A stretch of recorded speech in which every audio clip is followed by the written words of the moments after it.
debut episode of a new show that I have with my co-host Wilbert, Wibo, Boles. We are calling this Rich and Wibo Present the Local Artist Show. There is so much hidden talent that never gets seen or heard. Wibo and I are hoping to change that. Our first guest began playing and writing music back in 1964. He has toured all over the world, opening for some of the biggest names in the business. They include James Taylor, Pure Prairie League, Roger McGuinn, Arlo Guthrie, Dan Seals, and Eddie Rabbitt, just to name a few. COVID may have taken a toll on the current music scene, but our guest is hopeful, and so are me and Wibo, that he and his trio will be back performing and entertaining the masses very, very soon. Please welcome local artist extraordinaire Dave Quick to the debut episode of Rich and Wibo Present the Local Artist Show. Dave, so glad to have you on this debut episode. How are you? How are you? Good to see you, Dave. So what I want to talk about first, before we even get into what we're talking to Dave, Wibo, this is your idea. You had this show a long time ago. You brought me on as a co-host, and you used to have a show where we highlighted the local artists, which I think is a very, very important thing because everybody knows the big names out there, but there's so much hidden talent, like I mentioned in the intro. And Dave, just mentioning some of the names that you played with is amazing. And I definitely want to get into from the beginning all the way up until now. But Wibo, thank you very much for helping me put this together. You're welcome, bro. Thank you, Rich. The first of many, many shows. It's Dave. It's all about you now. Oh, Lord. How about you, Dave? I had a lot of fun with Wibo when we were doing those radio shows.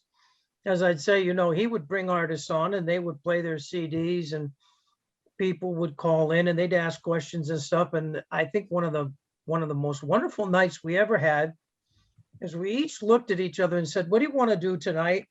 And somebody called in and said, do you do requests?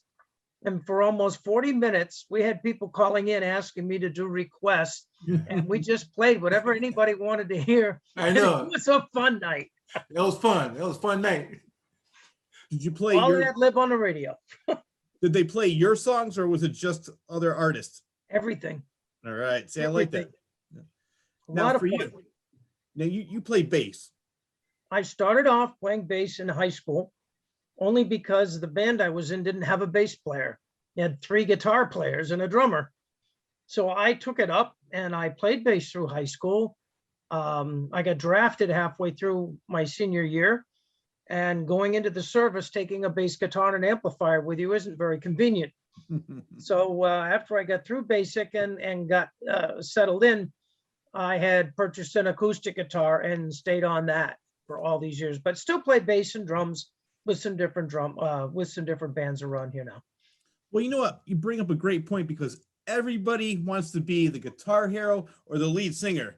Yep. It's the bass and the drums that keep the band together. They're the timekeepers. Without the bass player and the drummer, there would be no band. So I love the fact that you said, you know what? All right, there's no bass players. I don't have an ego. I'm going to take up the bass. It worked out well for Paul McCartney. Well, Yeah. it did. Well, my neighbor, Rob Ross, who has been playing bass with me on and off since 1979, would love to hear that the bass player is a very important guy. That would work well with him. Yes. Have him give me a call. I'll Very definitely. well. He's next. He's a good bass player, too. He is. He is. Oh, yeah. Now, for you, did you know from an early age that you wanted to be a musician? Oh, yeah. Yeah. In elementary school. Now, I picked up a clarinet, 3rd or 4th grade. I knew I loved music. I knew I didn't care for the instrument, but I played in the elementary school band, and I love music. I just couldn't figure out what I wanted to do. And then the traditional excuse was my folks were not smart enough to keep me from seeing the Ed Sullivan Show the night the Beatles were on. And I immediately sold my clarinet and got a guitar. And I was from old school. My father told me that I could purchase absolutely anything I wanted as soon as I could afford it. And in that way, I immediately went to work on the farms, and every guitar, every string, every chord, everything I had was from working hard on the farms in order to get my music equipment, with the one exception. My father at the time owned a 65 Ford station wagon. And he went and put if you remember what a station wagon was, He put the second seat down. He measured from the first seat to the trunk and in between the wheel wells. And I went to a place called Lafayette Sound that was prior to Radio Shack. And I bought two 15-inch speakers, and he built me a speaker cabinet that just fit into that Ford station wagon. Wow. And it took two people to move it. The only thing we forgot to do is when we closed the tailgate on the station wagon, we forgot that we needed to put casters on it. And the speaker box was too big. We had to get one of those furniture movers to take it out of the car and move it. It was huge, but I was so proud of that speaker cabinet. And most people in high school don't remember me, but they remember my speaker cabinet. Well, you know what I think it's funny? You brought up a great point. I was going to talk about Ed Sullivan because I've interviewed many musicians for my show, and every musician within a certain age group always says, it was that moment watching the Beatles and Ed Sullivan that really changed my life, that made me want to be a musician.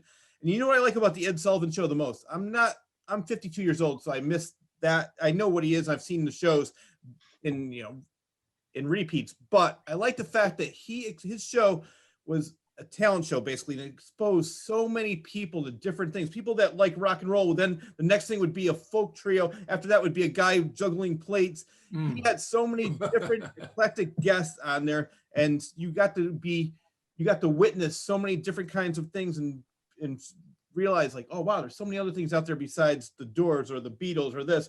But the Beatles is probably, every musician I talked to, like I said, within a certain age group had said the same answer. It's time for me to buy a guitar now or a bass. They took a lot of different kinds of music, put it together and refined it and came out with a hybrid of our 50s rock and roll. Yeah. But what was truly amazing, and again, in those days, you remember the technology today is so different. Oh yeah, it is. In those days, the second show they did after Ed Sullivan was in a hockey rink in Washington, D.C. And all they had for equipment, we're talking the Beatles now, all they had of equipment was the one Rogers drum set, two microphones, two stands, and three 100-watt amplifiers, which today are considered toys. Yeah. Right. And they played inside the hockey rink, and they didn't have a PA system. They hitched up to the announcer's PA for the hockey rink and sang through that. If you can imagine trying to play guitar next to a drum set and hear yourself coming through the announcer's speakers in the ceilings, and they still pulled it off. Well, I heard an interview with Ringo, and he was saying when they played Shea Stadium, he had to look and see what Paul was doing because he could not hear what they were singing, what they were playing, what they were doing. If Paul would stop playing, he would stop playing because he couldn't hear a thing because people were screaming so loud. And like you said, they really didn't have a PA system even for that show. And I think it's amazing because even watching that footage, they sound great. They do. And there were no monitors of any kind. No. They hadn't invented them yet. Yep. It was just the combination of the screaming and with no monitors. And of course, my father, when he was in Yale during World War II, there's a little band that was practicing in his dorm called the Glenn Miller Band. Yes. So my father knew a little bit about music. Well, he knew what he thought was good music. And the first couple times we heard the Beatles, he just shook his head. Nah. But the third time the third show the Beatles played in Miami, Florida, and Paul and George and John came out and sang a cappella the song "This Boy." Yep. And my father turned around, looked at me, and said, "You know, those boys just might make it." Well, you know what I love about them and just music in general? Back then, you were able to be a 20-year overnight success, meaning that you didn't, now they get 5 kids that look alike, sound alike, dance alike, sing alike. One that they go on tour, make $1 million in 5 months, and then all right, next band, 5 kids that look like, sound alike. You can never get a band progress like that now. Like starting off with Love, Love Me Do, all the way to Sgt. Pepper's Lonely Hearts Club Band. If a band ever tried that now, they'd be like, oh my God, they sold out. They're horrible. They don't sound like they used to. I love the fact that back then they were able to experiment. They were able to try different things. And one of the most amazing things about the Beatles, the Paul McCartney, I heard an interview with him, and he said that every time he recorded an album, he would listen to it again before he wrote a new song because he did not want to copy anything from the last album. And it's amazing that they were able to do. I know other bands too, like Rolling Stones and people in the 60s are my favorite era for music. So I just love talking about this. But the fact that you were able to do that back then, now just everything's so homogenized, so packaged, so prepackaged. It's just the scene. We're gonna talk about the music scene later on, but I more want to talk about you. And you definitely got your start listening to the Beatles. But it's funny because if you saw my record collection, I can go from Glenn Miller to the Beatles to Slayer to the Carpenters. I have there's so much great music out there. I don't want to limit myself just to one. I'm like that with everything. I like to listen to all different kinds of music, see all different kinds of movies.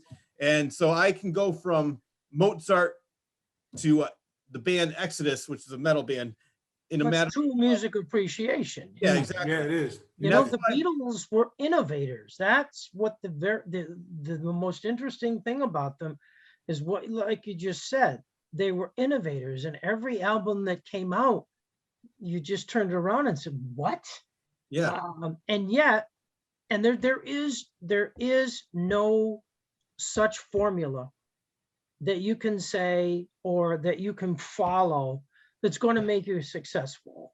Because on the other side of the fence, I will mention a band that stayed together longer than anybody else, that's been more successful than anybody else, and has had almost no innovation, has stayed absolutely true to their blues roots, and that's the Rolling Stones. Yes. Their music, they had an album or two that started to touch in disco and other things, but they backed right off and they stuck with their roots. And if the Stones come out today with a new song, you could have released it back in the 60s as a hit. They have stayed true. The only thing that would have mattered is that they had a gentleman named Brian Jones, who was actually the original founder. And he could play any instrument in the world. He was a virtuoso. Yeah. He was the guy who came in and played on Under My Thumb and wheeled in a xylophone into the studio. And they didn't even know what a xylophone was. And he made the bass player play double tracks with a fuzz box to get different effects. And they had no, he was true. He was the real innovator where, Keith Richards and Mick Jagger, they're geniuses in their own right, but they stuck to their groove. They've kept to their groove. They've refined their groove, and you got to give them the credit where that is due phenomenally. Well, it's similar to they record an album, put them and froze them in ice.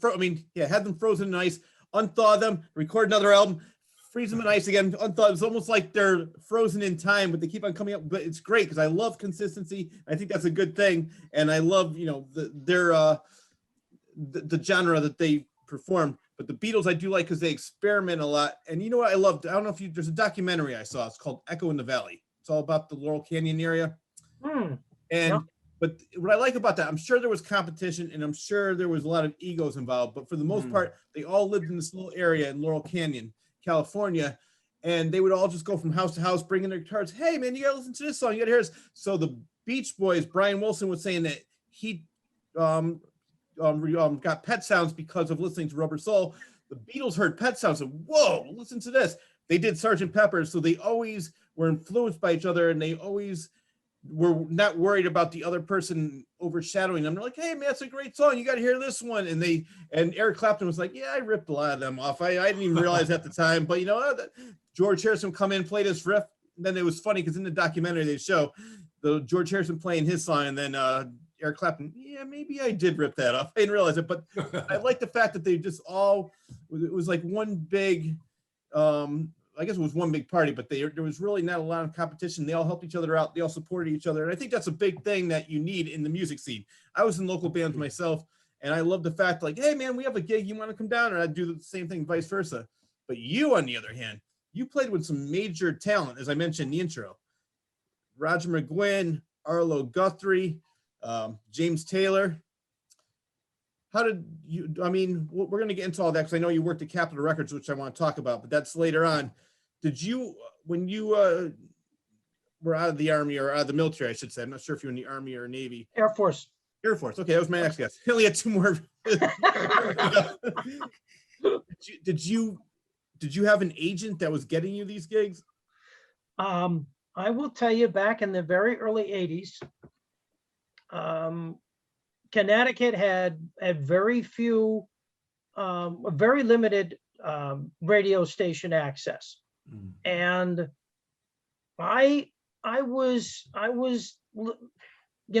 I got out of the bands in high school in my senior year, and the bands were all headed toward Grand Funk Railroad and Led Zeppelin, and I was headed towards Neil Young and Crosby, Stills, Nash, a totally different direction. And it was almost in those days, folk rock, was almost headed towards country.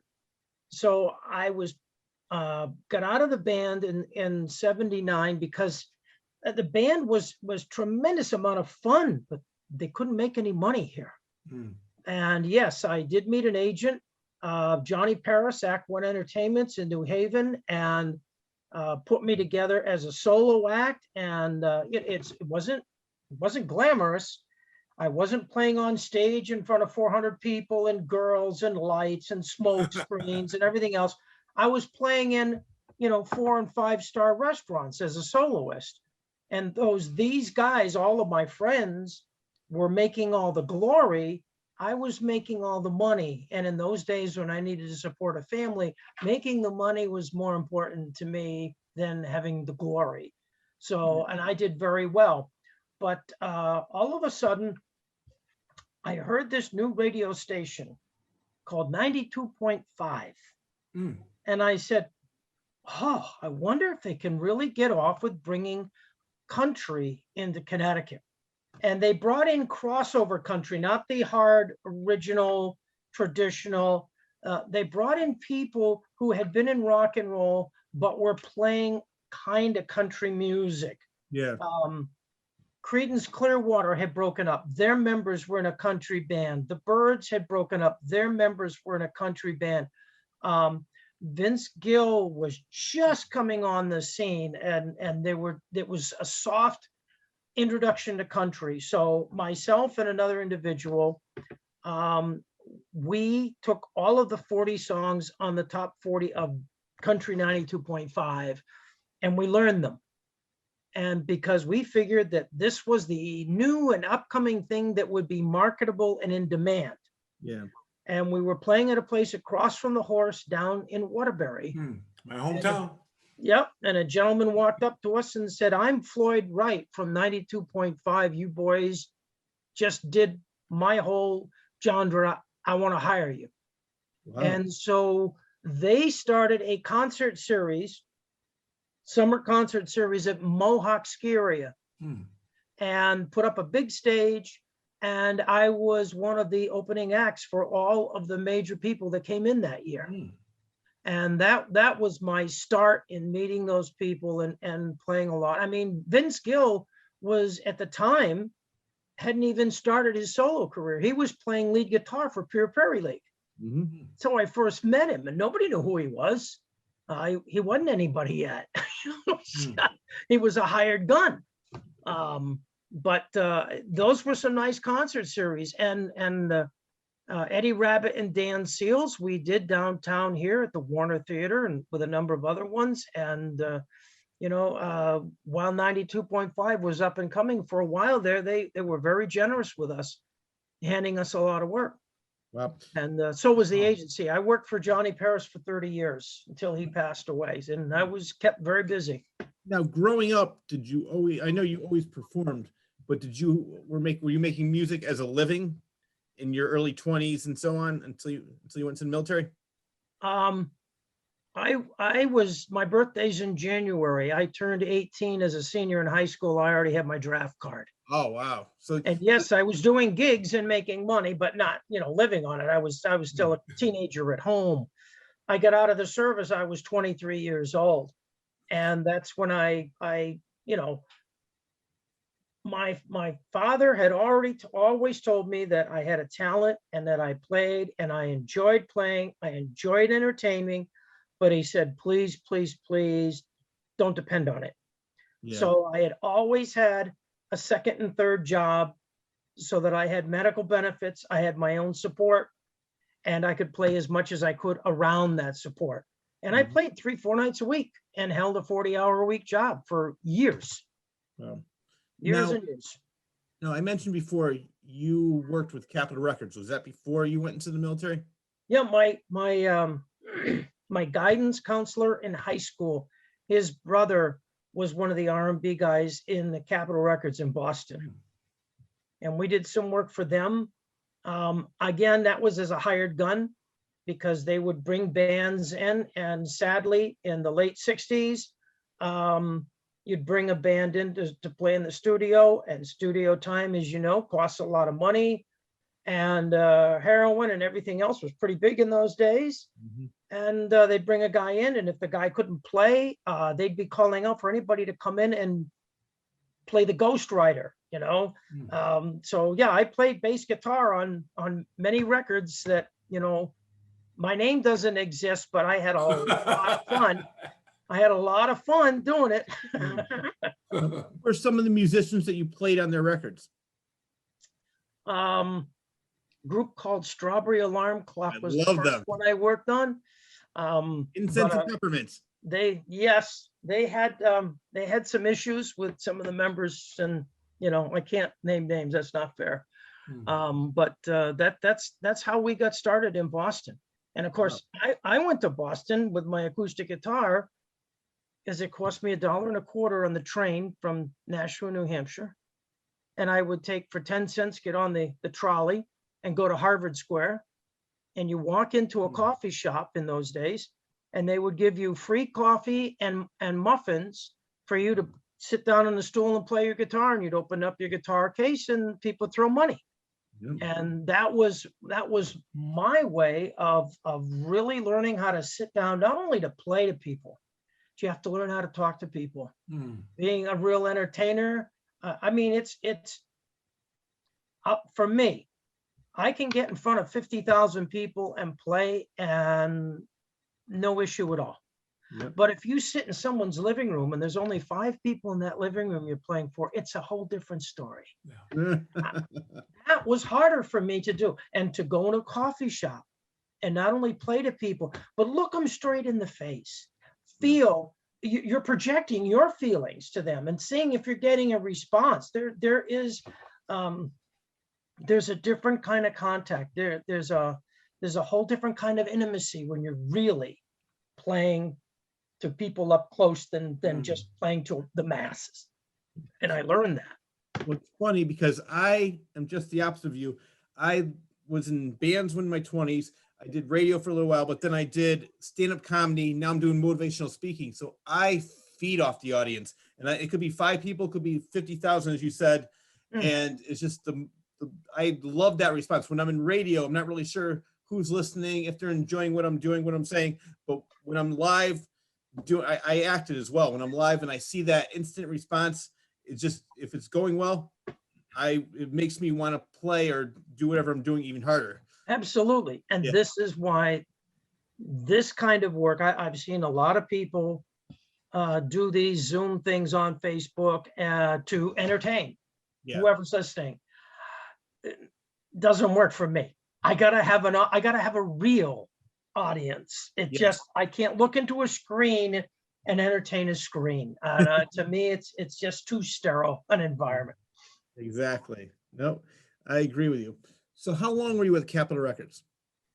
Just through my years in high school, that I worked with them. And, you know, we would write little ditties, and, you know, 6 months later, you'd hear them on somebody else's record, you know, and that's what we'd get $80, $100 a ditty or something like that. And back in the 60s, that was a lot of money. Yeah. Of course, we were kind of stupid because we didn't know what they were really paying.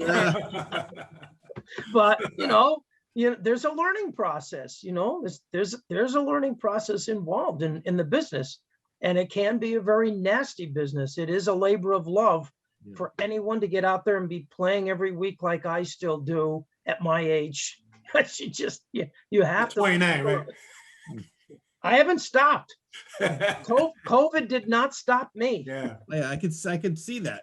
And I love that because there's so many ways to get around COVID and do different things. Like you said, streaming isn't working for you, but I see a lot of bands, and even worse, I see comedians do it. And I just would never be able to do that. Like you said, I need that audience feedback. I can't just sit there. It's too sterile for me. Right. But for you, you played with so many great legendary artists. Was there anybody that took you to the side and became your mentor and said, this is what you should do, and then sort of guided you with your career? Well, absolutely not. Really? Because the competition, the level of work and discipline that it takes to hold your position once you get there, it's extremely difficult to think you're going to take someone else on. And you meet so many great people every day. Yeah.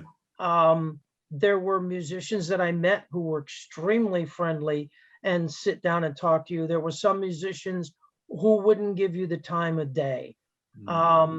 There were other musicians like I will mention one gentleman. Unfortunately, he's deceased, but Dan Seals Yes. of England Dan and John Ford Coley was one of the nicest people I've ever met. You know, he just, hey, Dave, let's walk down the street. Show me Torrington. What goes on here? Where can we go fishing? You know, do the. He was genuine. Yeah. He was genuine. He took his family with him out on the road. He always had at least one of his kids with him out on the road, whether he was selling shirts or tickets or doing something. There was nothing phony about him. He was so genuine and so nice and so good a person. You know what I happen to find is I go to a lot of conventions, I meet a lot of different celebrities, and it seems like the people that are maybe like mid-celebrity have the biggest egos. It seems like they have more to prove. Once they get to a certain level, they seem like, all right, you know what? I have nothing to prove anymore. I've done what I want to do. And they seem like they're more down to earth than some of the people that are still on the up and coming or who are really popular. I'm not sure if you had that same experience because with you, they were in competition with you, but I don't see why that would be a big deal because my motto is, why are you always in competition with them? Why don't you work together? And you could probably get more things done working together instead of working against each other. Well, there are people at the top of the echelon who enjoy working together. Yeah. It's just found that it is so hard to stay at that level. You have to remain so focused and so innovative to keep yourself moving forward. Yeah. That to take on somebody else, as I said, and as I said, there's so many people you meet every day that are phenomenal musicians standing in line, going hungry. You know, like I said, some of them are very friendly. Some of them could care less, and you could see some of them were just straining to keep their head above water because they had so many other personal things going on. I was in radio for a while and I interned with a disc jockey named Lich. I don't know if you remember that name. Sure, I know the Lich. Oh, yeah, the Lich. Legendary little guy. So he interviewed a lot of stars, and one of the people that he interviewed was Eddie Money, or Eddie. Yeah, was it Eddie? Oh, Eddie Money. Who'd you work with? Eddie Rabbit. Yes. Oh, Eddie Rabbit. So anyway, but anyway, I'm trying to think of in Jefferson Starship he worked with. I'm not sure if you worked with them, but No.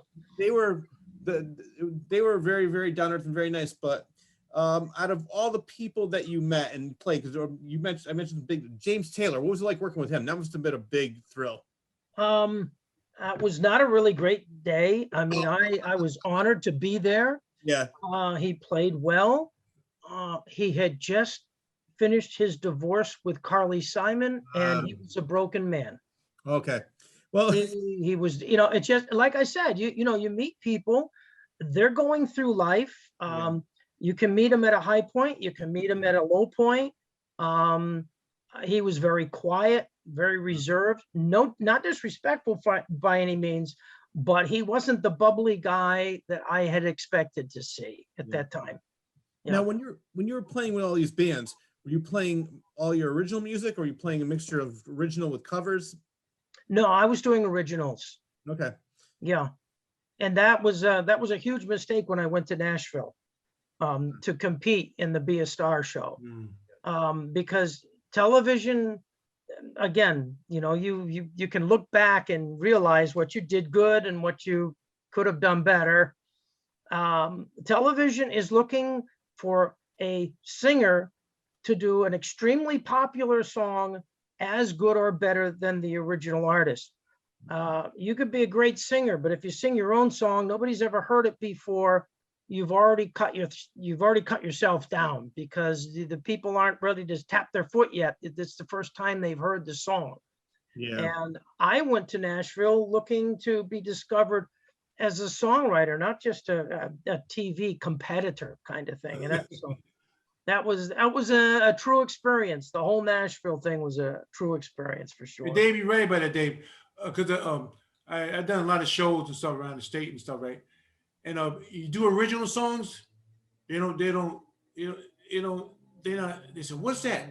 You do a cover tune, you got in. Yeah. That's what it is. And like some of the people who try to make it with some of the professionals, you met some professionals, I met professionals, we all met professional people. And some of the people, man, they walk right by you. Oh, They sure. forget about who paying their salary. They think they're better than them, better than whoever, you know what I mean? It's people got that kind of attitude. They got the flame going on in their cars and there's money, a lot of women, and all that stuff there. It's not right, man. You know what I mean? No, well, We're all in the same boat. there is a different kind of audience, though. I'm sure Rich is aware that if you're playing at a club that is doing all the right things, then they're paying between $2,300 and $2,600 a year to belong to ASCAP or BMI, so that you can have people play other people's material in your club. I'll say right off the top, and I'm not afraid to do this, it's called piracy. Yeah. Because there is no one I've ever met in ASCAP or BMI that knows what songs I'm playing in any club at any given time, and that money is going to the artist that I happen to be playing for. Yeah. There is no system to get the money to the right people. It's just truly piracy. But on the other hand, if you're playing in a coffee house, they do not pay those fees. They are only looking for people. Oh, they're only looking for people who play original material. Yeah. It's a whole different concept altogether. Yeah. So you go into the coffee houses, there will be people there who are specifically there to listen to original material. It's a whole different genre, but you got to find that. That's not in the typical club that you're going to walk into, where people are going in there expecting to hear a certain kind of music and tap their foot and enjoy it. And you play something that's out of that realm, you lost their attention. Yeah. And they're doing a promotion for a place that I used to do comedy. It's called the Mediator Stage in Providence, Rhode Island. And it's similar to an open mic, but I was a feature there. I did 45 minutes, but on Thursdays they have musicians. You sign up and you can play whatever you want. And it's a former church. It's a great venue. They have a stage in there. The acoustics are great. And I've met so many excellent musicians playing their own songs. And I have so many downloaded, which we'll get into that later about downloaded or buying, but you can, and I've met so many great musicians just by going to these open mics. And that's one place what you just described of. I love these little coffee houses where you can let people be themselves and play what they want to play instead of worrying about, oh boy, it's 10 o'clock. They're getting drunk. They want to hear something familiar. Freebird. Exactly. Oh, if I had $1 for every time I heard somebody say Freebird, not to me, but I mean, I wish I had written that one, but I'm talking about any professional concert. There's always a wise guy that's yelling Freebird, no matter where you go. Yeah. It was 20 years ago. It's not funny anymore. The joke is over. But you mentioned Nashville and you mentioned Be a Star. What exactly is Be a Star? Be a Star was the country version of the Stars, Ed McMahon Star Search. Oh, okay.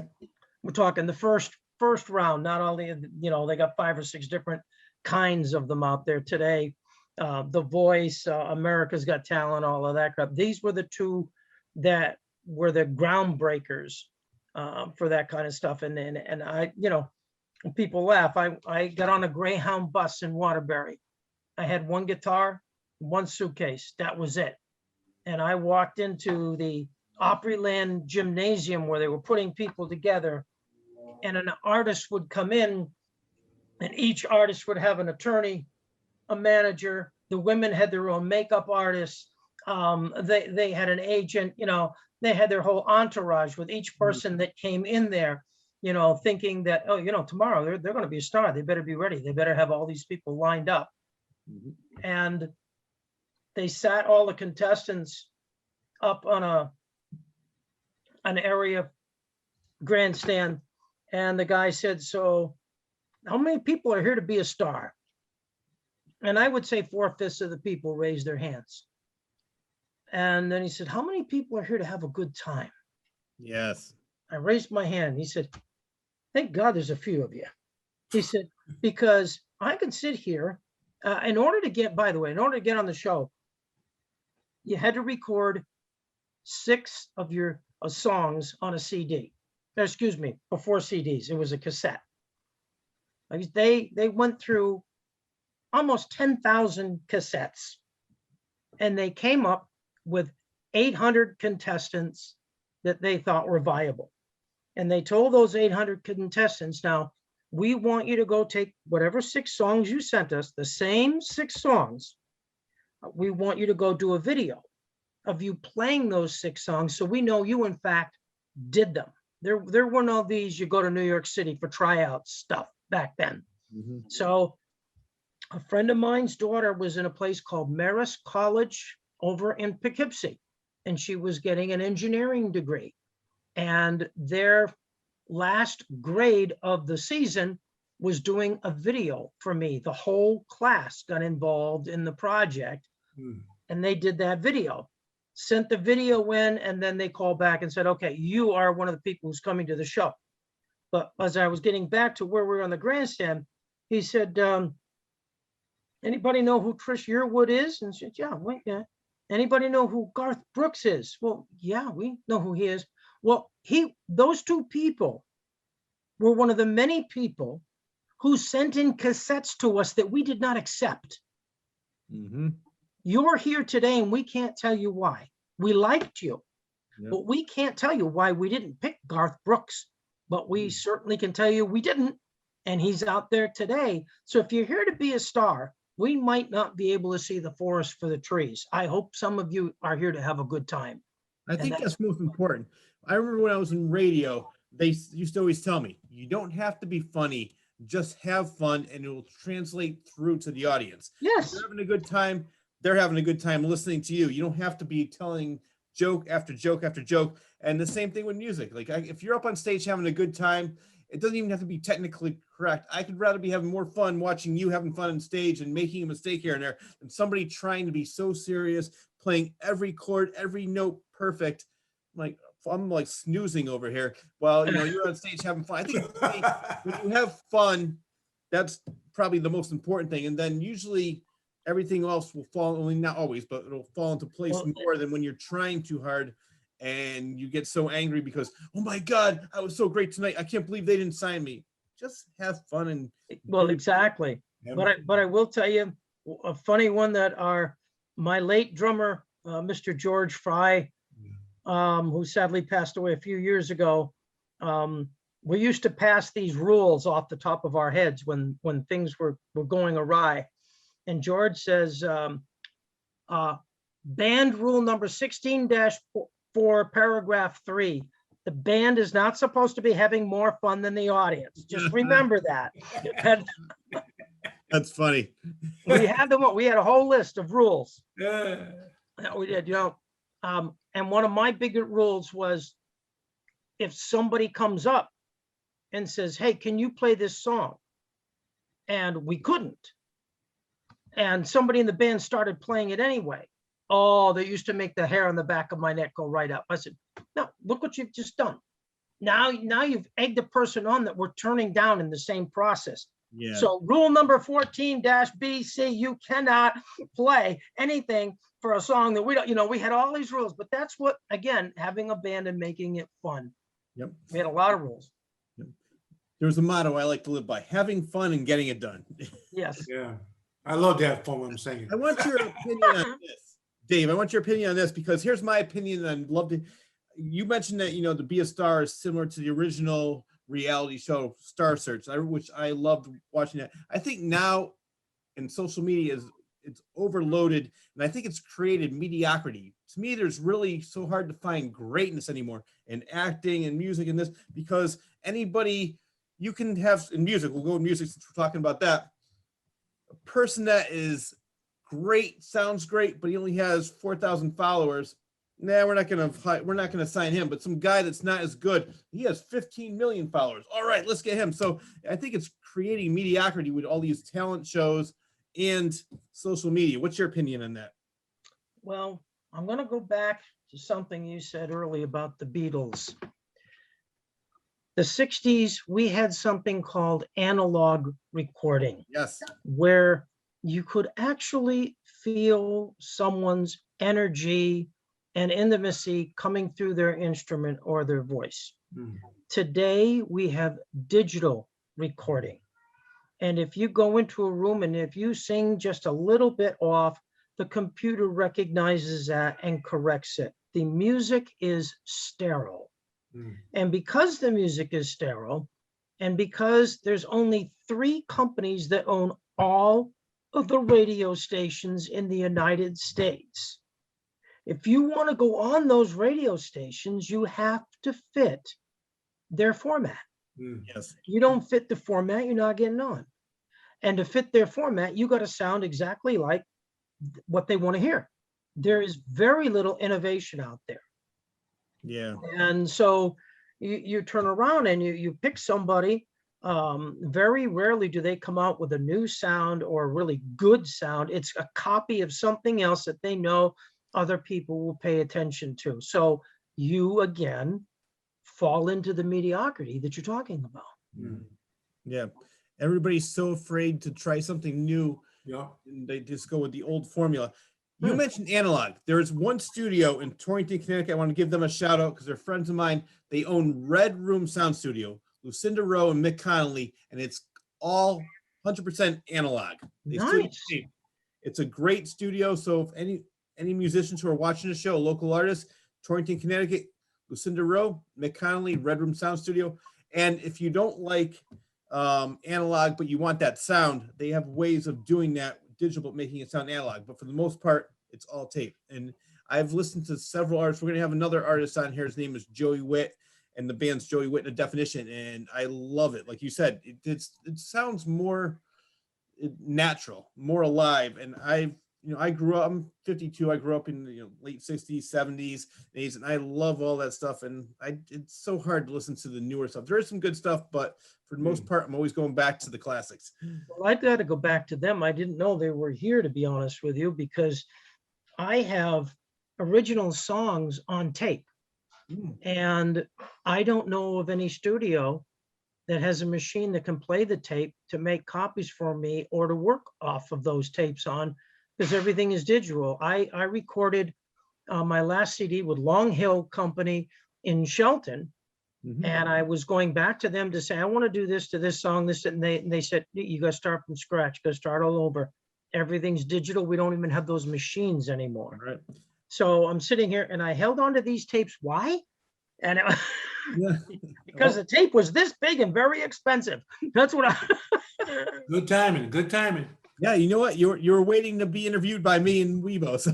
Yeah, the local artist show. After the interview, I'm going to give you her information. Get in touch with her. They are people in the world, and they will help you out. Getting back to you, you did a lot. You worked at Capitol Records, but you also worked at Decca Records. What did you do there? Well, the promise was that I was in the service with a couple of guys. I don't know if overseas, the musicians union is very, very strong. So if you're in a foreign country, you can't get up and play. If, for instance, we were in Korea at the time, and the only people allowed to play in the clubs were the Koreans, and they weren't the best by any means. And different countries would trade with them. So if they had a Filipino band come to Korea, then there had to be a Korean band in the Philippines playing at the same time. The union worked within all the countries to make sure that those individual countries had plenty of work. Yeah. The problem was, now here I am a GI. I'm overseas. I got a guitar and I can't play. And I was in a club one night and the band didn't show up. So I went over to the owner, and this was on a military base now. And I went over to the manager and I said, well, how much trouble would I get into if I just brought my guitar over and sat down and played? Brought a couple guys with me, and they said, as long as nobody finds out, then I guess it's okay. I said, you're not paying me. Okay. So now remember, we're in the front line. So I'm out there playing. We had a great night. GIs love seeing Americans play. I had 2 guys join me that night.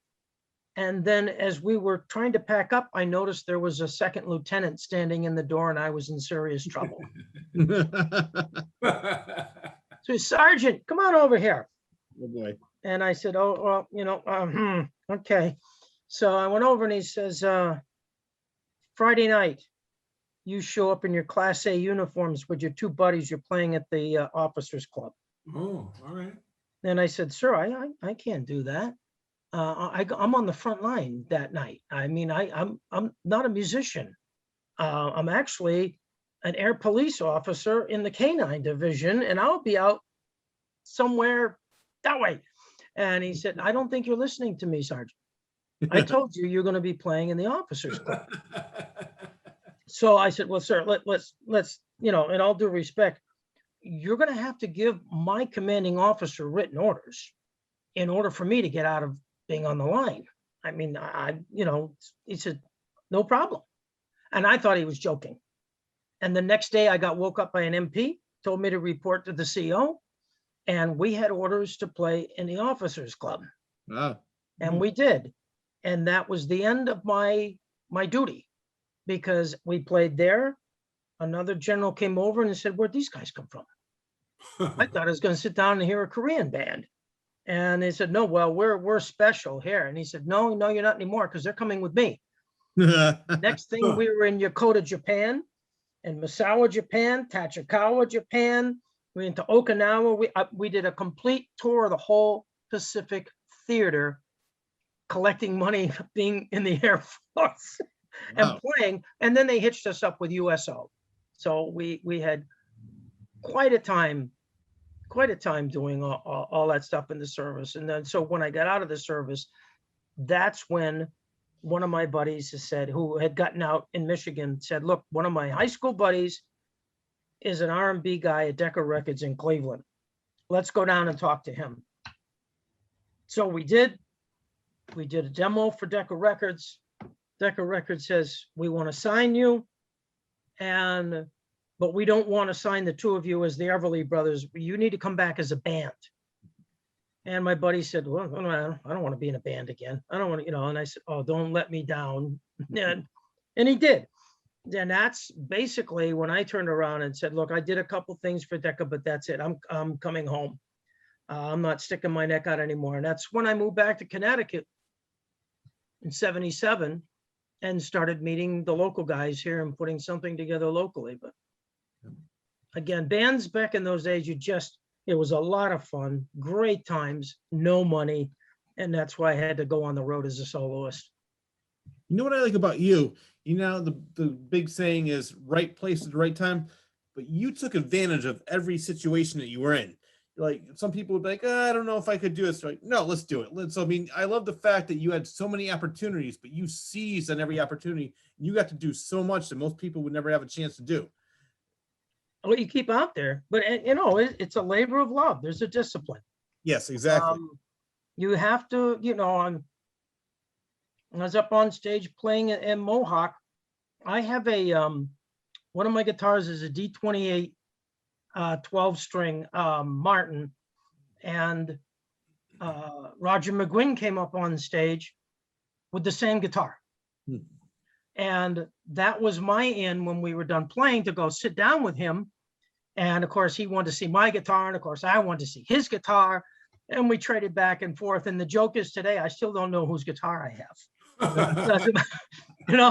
I'm not going to say, hey, guess what? I got a Roger McGuinn guitar. I can't. But we played each other's guitar so many times that you know, what it is what it is. Doesn't make any difference to me. When But you try to sell an eBay, it's going to be Roger McGuinn's guitar. yeah. Uh-huh. Yeah. There's my retirement right there. But you know me, there's no such thing as the R word. Never really happened. I love it. There's no stopping you. No. What was the defining moment in your career? Well, I've had a number of times where I could have gone forward and didn't. And some of them were very rewarding and some of them not.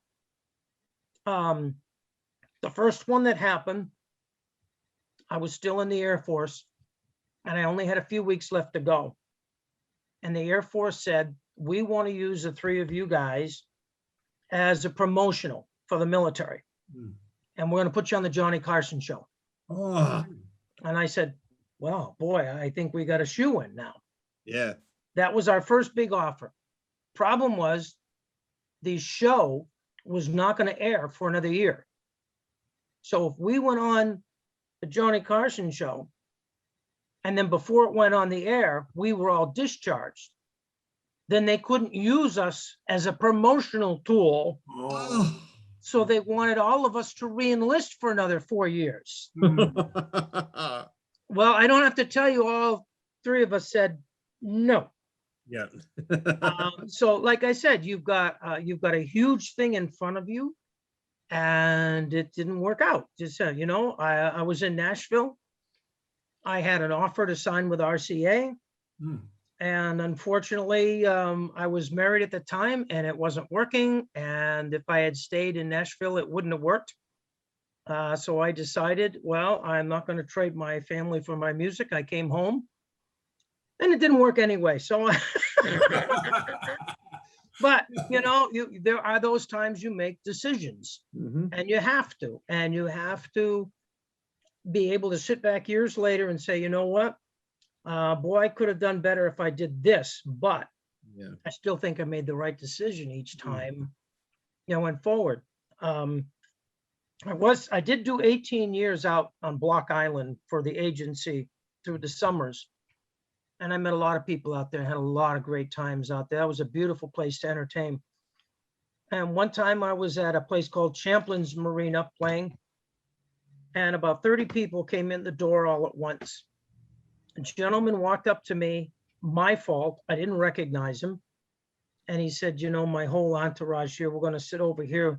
There's a couple of people that like America tunes. He said, do you think you could rip a couple of them off? And I said, oh, absolutely. I really like America. So I sat down and I played Tequila Sunrise. And they all looked at me like I had two heads. and, you know, because Tequila Sunrise is an Eagles song. Yes. But Tequila Sunrise came in second in 1972 to the Horizon Awards. And then I turned and looked at the audience and I said, so who won the Horizon Award in 1972? And I played Ventura Highway and they all but fell off the stools. America. Yes. I played 8 more America tunes. Everything was going great. And the owner was looking at me. He was mad because I was 45 minutes past my time to play. And I said, don't worry about it. You're not paying me. I'm just having a ball here, you know? No, you got to cut it off. So when I cut it off, the gentleman walks up to me and says, David, I'm Dewey Bunnell of America, and you just did the best set of our songs I've ever seen any other person out of our band do. Thank you. Wow. That's a highlight. That's a very, very nice highlight. You know, I met Dewey, and I can't remember the drummer's name. He retired now, but I saw them at it was a blues bar in New York, and I also saw them at the Oakdale, and I saw them another. I love America. Dewey's a character. Yes, he is. Yeah. There's no getting around it. He's a character.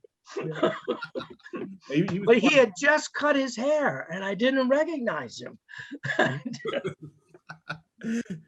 Now, for you, if you could collaborate with any musician, living or dead, who would it be?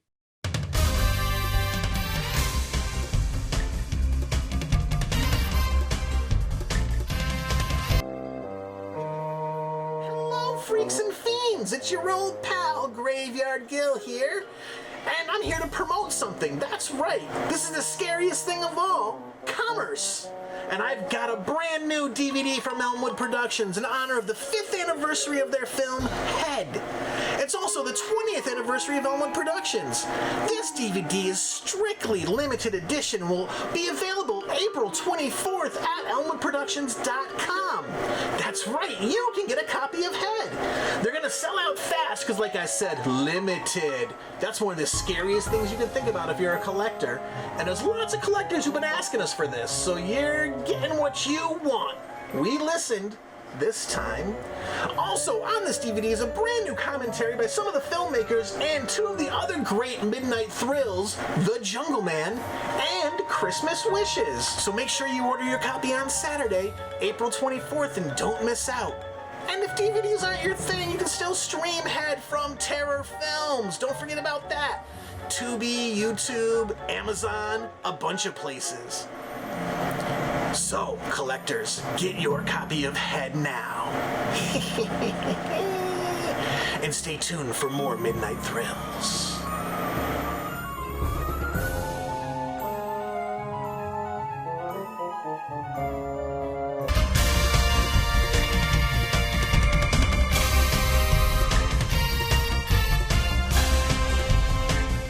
Now, for you, if you could collaborate with any musician, living or dead, who would it be?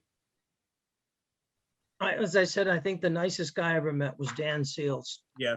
I like him a lot. There's a close second, a guy named Michael Martin Murphy. He's the guy who sang Wildfire Yes.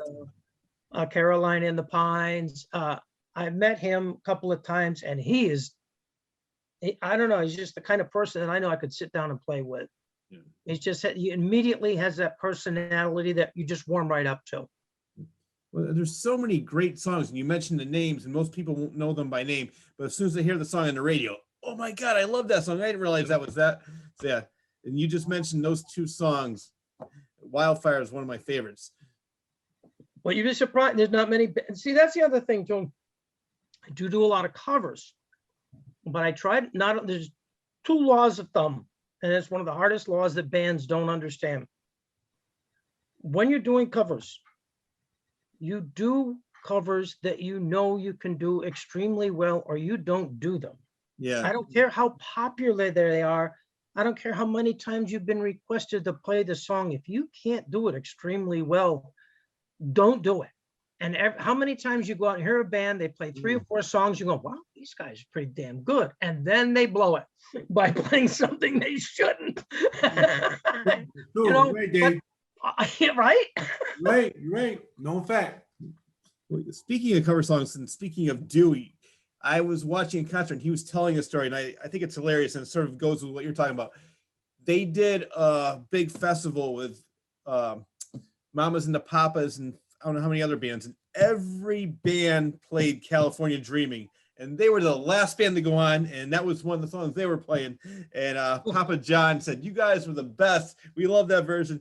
But it's just, it was funny because they loved that song, but every band, of course, had to play that song, which is another one of my favorites from that era, or any era, I should say. Well, did you ever see Mamas and Papas play live? No, unfortunately, not in person. I've seen plenty of recordings of them live, but never in person. They were another group that had issues. Oh, I know. Well, it's funny because Michelle Phillips is in that documentary I was telling you about, Echoing the Community. He talks a lot about that, and Papa John. And then of course, Mackenzie Phillips. I mean, there's a big history with that band. Yeah. Yep. They were one of those groups who enjoyed the whole idea of being fashionably late. Yes. And I never saw the Mamas and Papas play within 45 minutes of when they were supposed to. I don't know what they were doing in the dressing room, but wasn't making music anyway. Well, this is great, man, because the star of the local artist show had Dave Quick. I tell you, but some of the people who were wonderful enough to go overseas and entertain the troops, those are special musicians who don't, someone, they put their life on the line going out into areas that could become violent very fast. And I will say there was one lady who truly captured my eye. I'm a young man at the time, but Gladys Knight and the Pips. Ooh. This lady, she had so much class.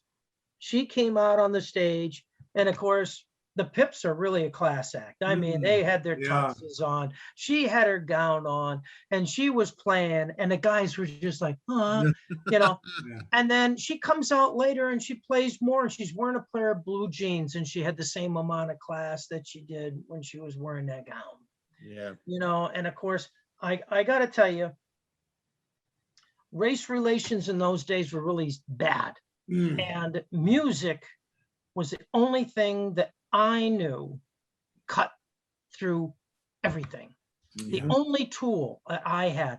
I was a very naive boy from New Hampshire when I went into the service. Had no idea what I was getting into.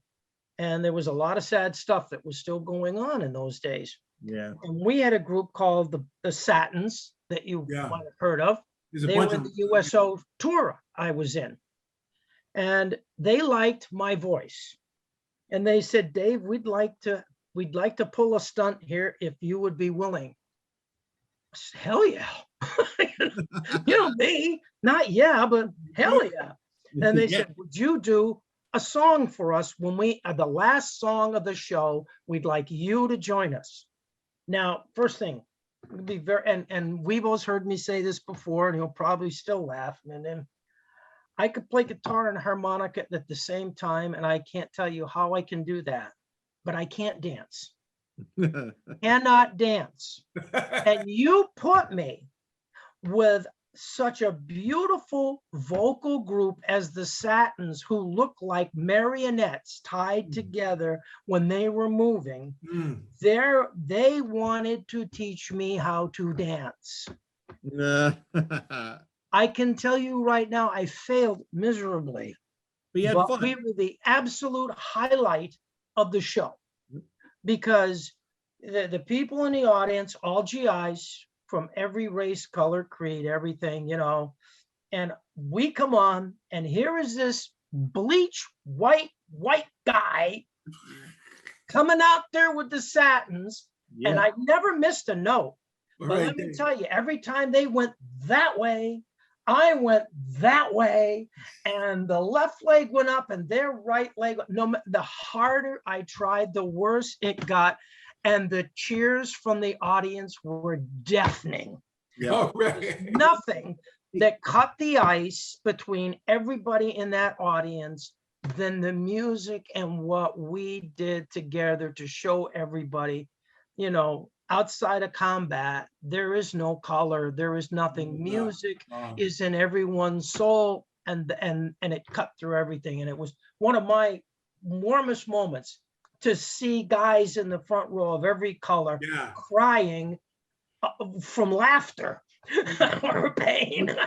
You just proved 2 points that we talked about. One point was just have fun. And the second point was, I said earlier, I'd rather see a band on stage not be technically correct, but having a blast on stage. I'm going to enjoy that more than somebody trying to be so serious and technically correct. So yeah, that story alone just proved two of those points. And I'm so glad you had fun. I'm so glad that you showed people, like, what is everybody so worried about with race and this and that? There's so many things that we have in common, and music is definitely one of them, and has brought a lot of people together. I love that story. Me and Dave, we how long we know each other? About 20 some years, right, Dave? Oh Lord, almost, at least. Yeah. And any stage, wherever I see Wibo play, he grabs my butt up there. Wherever I'm playing and I see Wibo in the audience, hey, get up here. Come here. What are you doing? If you guys ever in the audience, you start playing Horse with No Name, I'm getting up on stage with you. I haven't taught that one to Wibo yet. You want to go? Wait a minute. Yeah, not yet. Oh, as long as I can play and I don't have to dance, I'm okay. I'll dance. Wait me to dance to them. Do you have a dream tour of you playing with any artist? What would be the ultimate tour for you? I know you mentioned Dan Seals. I know you mentioned some other people but if there was, and it could be alive or dead, it could be the Beatles. It could, most people, when I ask that question, they will say, oh, John Lennon, oh, Paul McCartney. Yeah, they all had such different personalities. I listened to Julian Lennon's interview once, and they were picking on the different members of the Beatles and saying, well, your father and Paul, it was them, and what did Ringo do? What did this? And Julian Lennon came out with an interesting statement. He says, it takes all four tires turning on a car to make it go. Yes. And there was a reason they picked Ringo, because of his style of drumming was going to fit with what they wanted to play.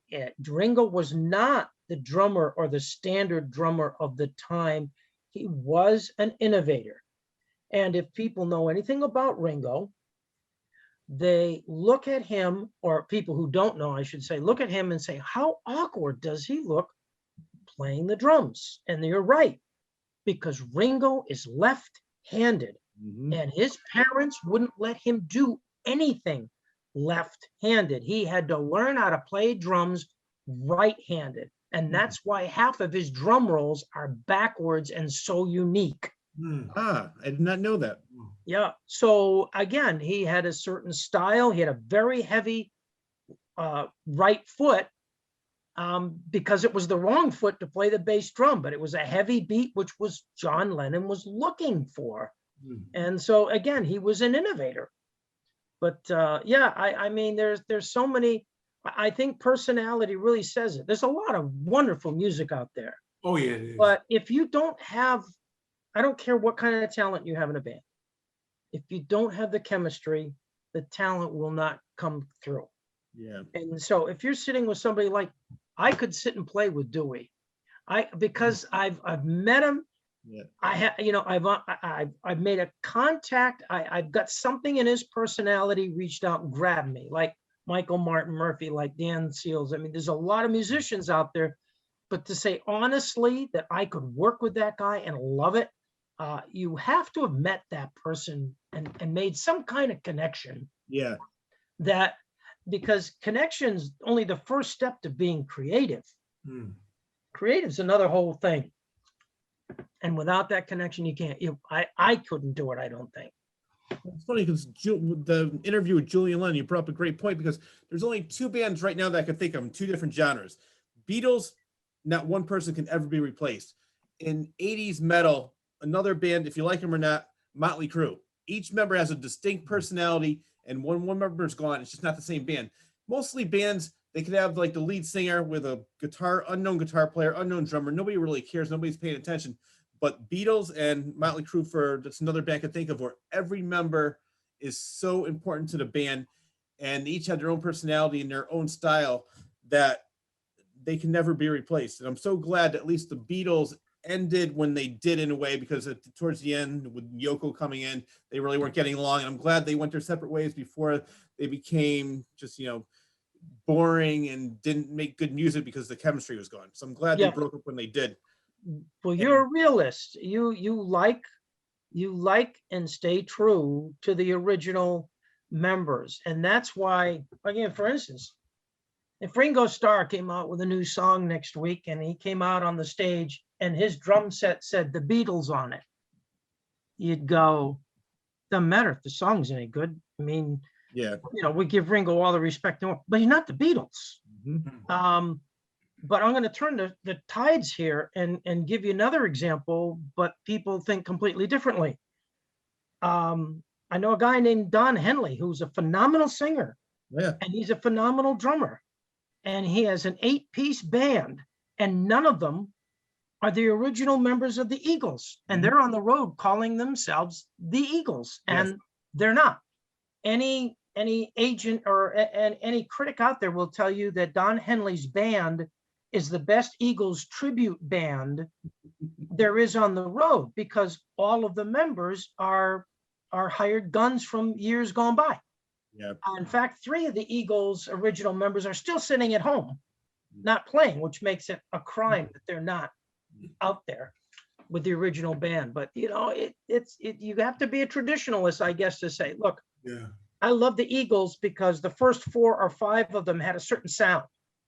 The guys that are there now are just mimicking that sound. They weren't the innovators of that sound. And there is a difference.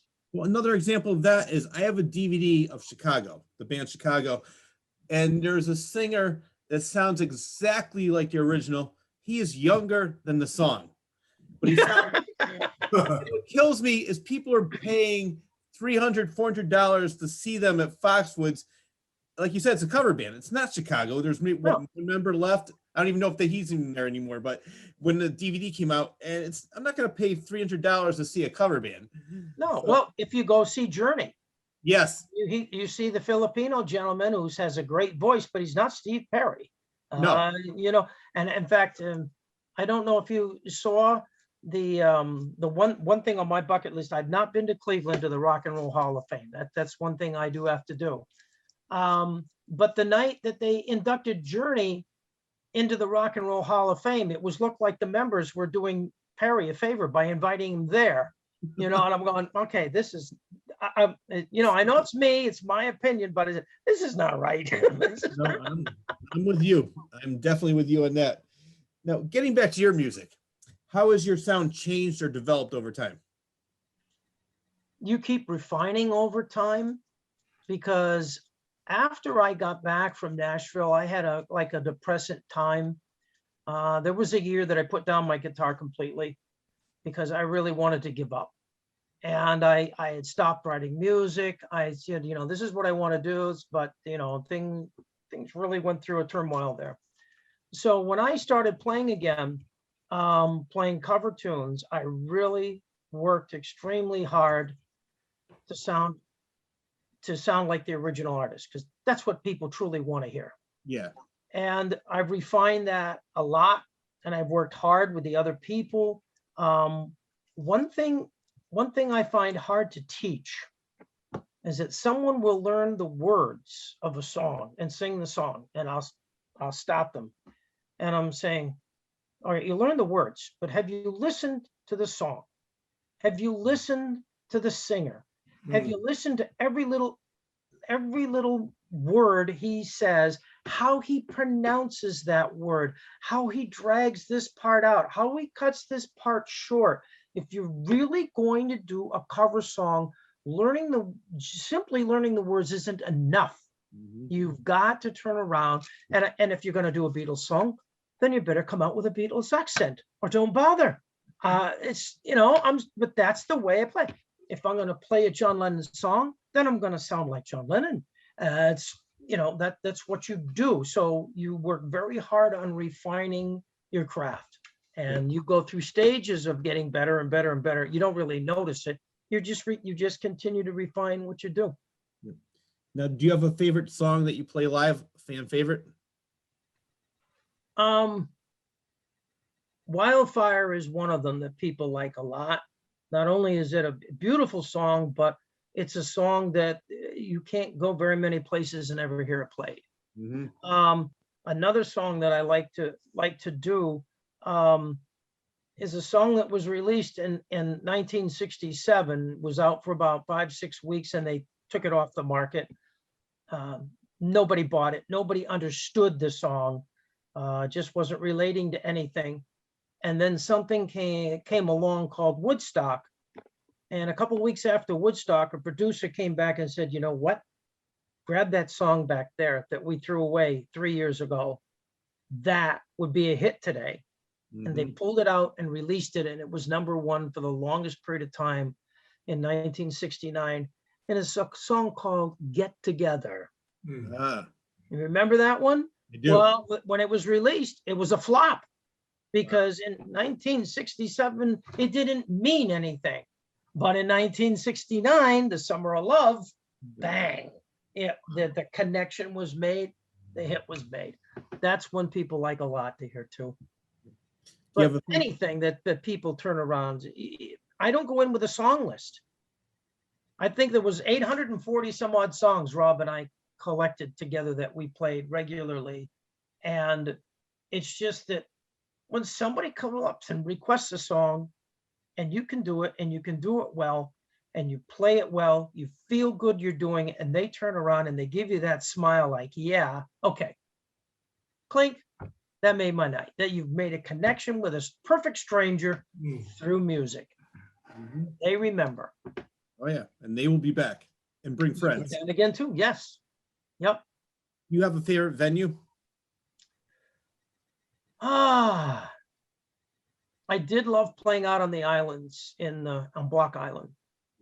Very hard. The living conditions out there were horrific. But playing for those kind of crowds was amazing when we did. The local one here, I just about live at Shootgates in Terryville. Yes. Kevin's a very dear friend of mine. One of the few survivors in the area that still has entertainment. But I love playing at the Legions and the VFWs for the veterans, to keep their clubs alive because they're all dying too. Yeah. And, you do what you can to bring entertainment to these people. Well, I got to tell you really quick. Shoot Gates used to be a club called Andy's, and Yes, I used to go there all the time. A lot of my friends' bands played there. I was always jumping on stage, moshing around. It was a great time. I loved it. I know that place very well. And so, actually, there's another place. Speaking of that, we're filming this in the middle of the pandemic still, and a place in New Haven just said they're going to start playing music. I can't remember the name of it. My mind went blank on it. Something 9 or there's a small club that's playing music with Cafe 9? Cafe 9. Thank you. Cafe 9, yes. Cafe 9 just said they could play music, but I don't know what's going on because I was talking to a restaurant owner. He says, "Oh no, we're not allowed to." But I was in a place called in Burlington, and they're not hiding it. It's called Sherman's Tap Rock. I saw a band play there last week, and during the summer at Crystal Bees in Sullyton, I was there almost every week. They were having in the parking lot. They set up tables, so I was able to see a lot of live music this year. But luckily now, like you said, they're opening some more clubs because it's getting colder right now. It's actually starting to get warmer. I'm sorry, it's the spring right now, but I'm hoping that by summer we'll be getting more and more clubs open because we need live music, and unfortunately, We definitely do. Fortunately, clubs like Toad's Place, I have a friend of mine knows the owner, and he's worried that place is going to shut down. They should take that place and make it, a historical Monument. something like that. I mean, it's been around for so long. Yeah. Rolling Stones. I'm sure you know the story about the Rolling Stones. Well, yeah. In the 90s, they went in there, didn't announce they were playing, didn't say who was there, and then they did a show for the people that were just there hanging out at Toad's Place. Oh, So many great legends played that place, and I hate to lose that club. Well, the bands, I don't have a band anymore. We're hoping that in the summer, the towns open up and the big country fairs open up, and then there's a draw again for the bands. My bass player works at local hospital, and they worked those people very hard. They had things going on there, and he was pretty much burned out, and he needed a rest and a break. My drummer, the same thing. He's working as a contractor now. I'm fortunate enough that I had 30 years of playing as a soloist. Yeah. And I've never stopped. We don't pay no attention to COVID. I've been out there playing, still play almost every other weekend, and sometimes twice a week. Yeah. And in the summer, a lot more. Yeah. Because all of the Legions and VFWs are not owned by someone with money who can go through a couple of months with no business and survive. They all have mortgages. And if the bars aren't open, the mortgage doesn't get paid, then the American Legion Club folds. They close, they shut their doors, they foreclose, they're all done. And I have been doing concerts all summer long for all these VFWs and Legions, bringing people to help them stay afloat. Yeah, no, I'm glad. And I'm glad that I was able to see a lot of bands out this summer, and they're starting to see some more. I definitely can't wait to see you in concert though. This is gonna be fun. Gotta come Saturday night, Shoot Gates, 5 to 9. All right, the former Andes. And then the following week, you'll have to come hear me down at Marathon Island in Florida. All right. Because we're digging out on the Keys the following week. Right. Now, when writing, do you write the melody first, then the lyrics, vice versa, or do you just mix it up? Whatever you're inspired to write first, and then you do the other afterwards? There's certain events that help you write or get in the right frame.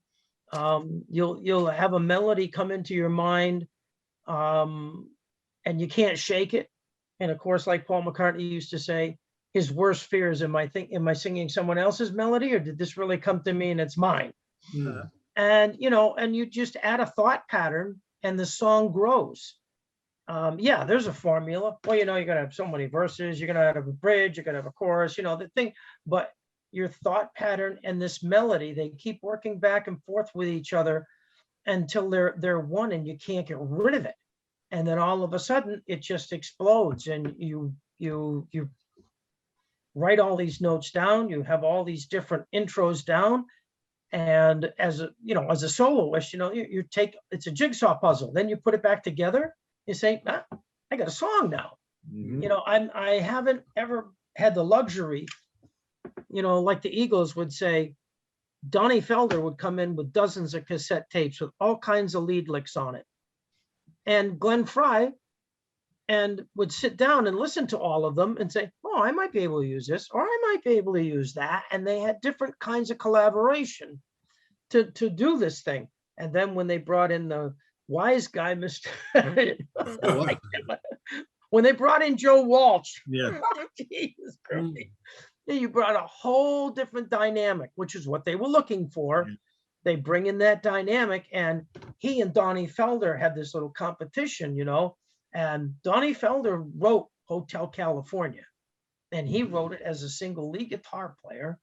And Joe Walsh said, wait a minute, I can join in with that. And then they fed against each other, and it came out, as you know, what a beautiful tune that is. Well, it's funny, they wrote so many great songs, such great music, but I saw a documentary in them, and I didn't realize how much, maybe towards the end, they hated each other. They were on stage saying, I'm going to kill you, and they're still playing along. It's funny, but they still put on some great shows. But yeah, some of them didn't like that wise guy, Joe Walsh, that much. Well, there was a dynamic. Again, here you go. When the Eagles started, they had a contract. There were 4 guys. You had Randy Meisner, and you had Glenn Frey and Don Henley and Bernie Layden. And their agreement as starting off, not knowing whether they ever would be successful or not. Remember, these were all the people who were in Linda Ronstadt's band. Yes. Wow. And they started their group, and everything was a 4-way split. No arguments. It was, this is what we made, this much money, no matter how we made it, it's a 4-way split. And then they wanted to add a dynamic, and they brought in Donnie Felder, and everything became a 5-way split. No matter what happens, that's what it was. Randy Meisner wanted to leave, the bass player, so they had to buy him out and brought in Timothy B. Schmidt. And then Bernie Layden wanted to leave, they had to buy him out. And then they brought in Joe Walsh. Well, I think they changed so much of the dynamic of the band at that time. That's why they broke up. But 14 years later, they get back together again. And Donnie Felder is thinking, well, there's only 3 of us left. And Joe Walsh came in as a hired gun. Timothy B. Schmidt came in as a hired gun. They're on a salary, so to speak.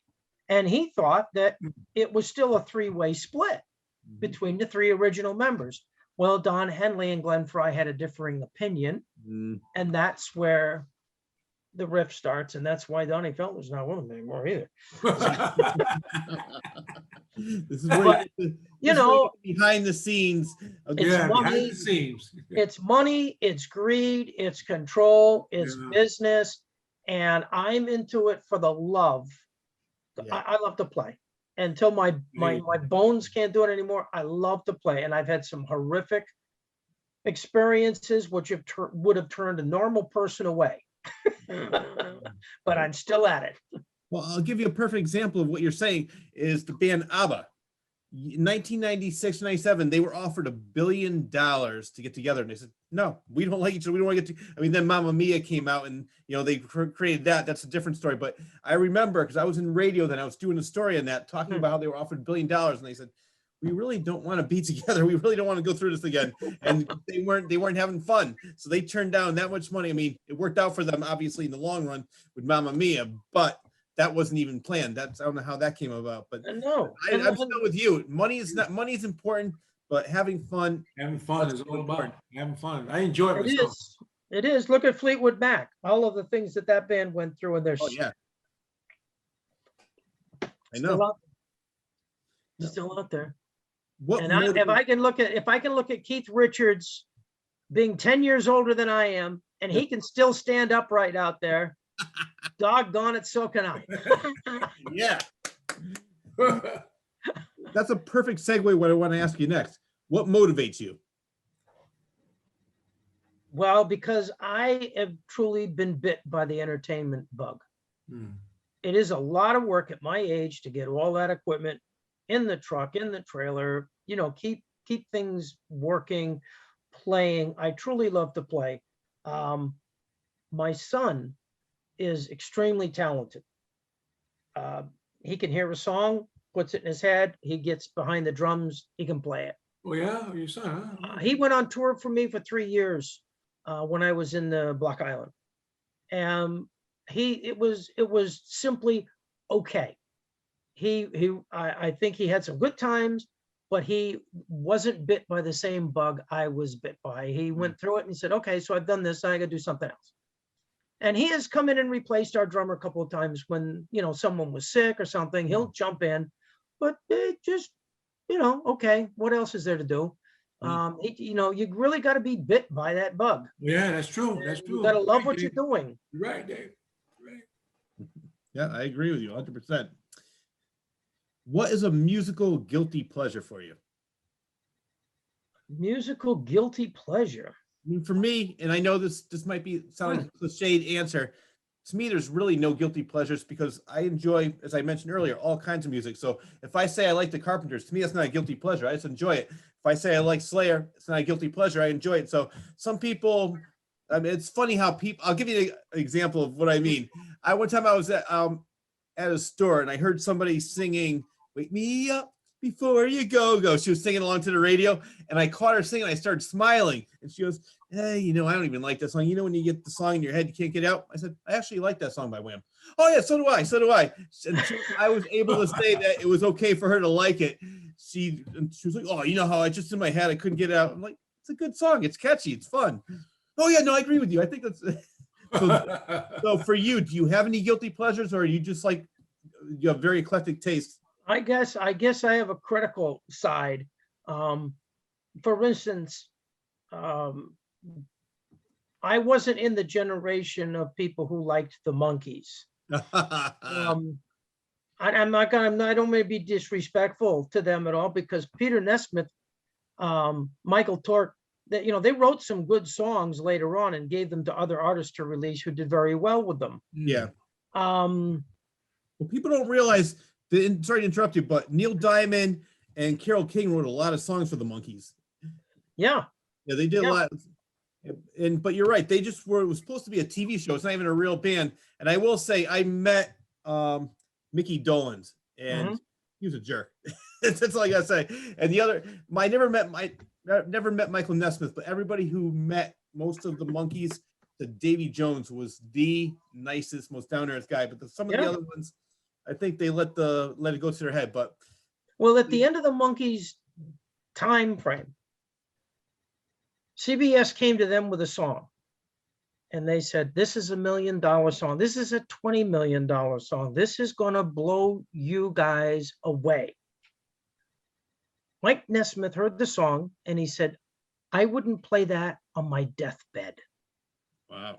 And we're out of here. And they all said, no, it was beyond teeny bopper pop for them. They were trying to mature their sound and be accepted as real musicians. And CBS came back and gave them this teeny bopper sound and said, "You don't play this, you're done." And they were done. They left, they quit.